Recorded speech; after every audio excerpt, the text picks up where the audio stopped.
People of YouTube, welcome back. If you're new, don't forget to subscribe while you're here. I'm going to do a quick how-to video today about a common problem on KTMs. Alright, so here is a 2017 KTM 125 SX, and this is the countershaft. The seals on these stupid things go bad, and you're going to get some oil that drips down, and it sucks. So, pretty easy to fix, and that's what we're going to do today. Parts that you're going to need. This is a sprocket spacer, the new seal, new clippy, and one little O-ring guy. Pretty easy, and this stuff isn't that expensive.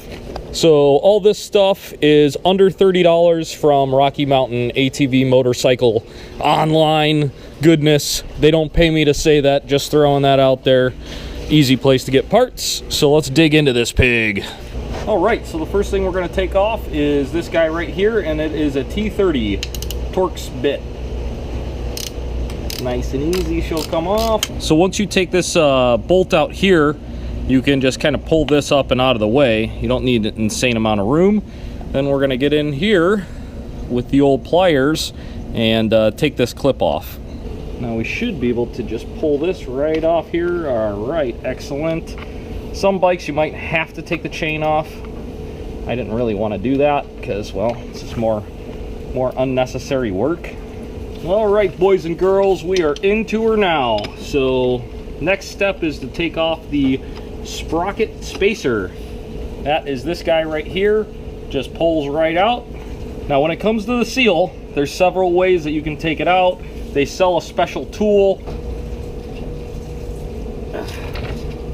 There we go. So yeah, if you can't find your seal puller, good old Hagen adjustable shock mount thing works great.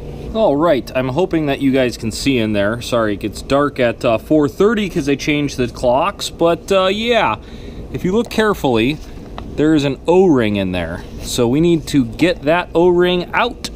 And the best way to get the O-ring out is just get in there with a pick and slide it right on out ever so carefully. And there you go. That is the O-ring that sits on the back of the shaft there. The new kit will come with the new O-ring. Just make sure it's the same size. Alright guys, this is the part of the video that you really need to pay attention to. So you have your new O-ring. You're going to grease that up. No big deal. The spacer has a recess on one side. That is going to go in so to allow room for that O-ring on the shaft. Probably the most important part of this whole dealio. When you go to put your seal in, if you don't have a seal driver, good old 33 or 32 millimeter works perfect. Just tap, tap, tap-a-roo.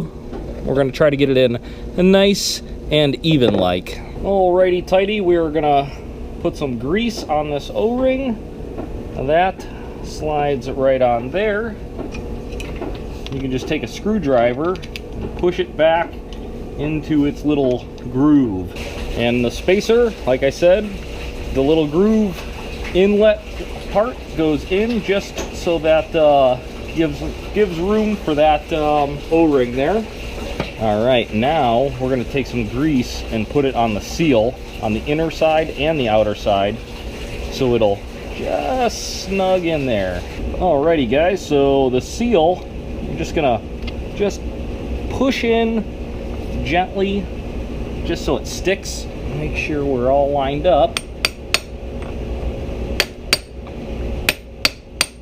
Alright, so that looks great on there.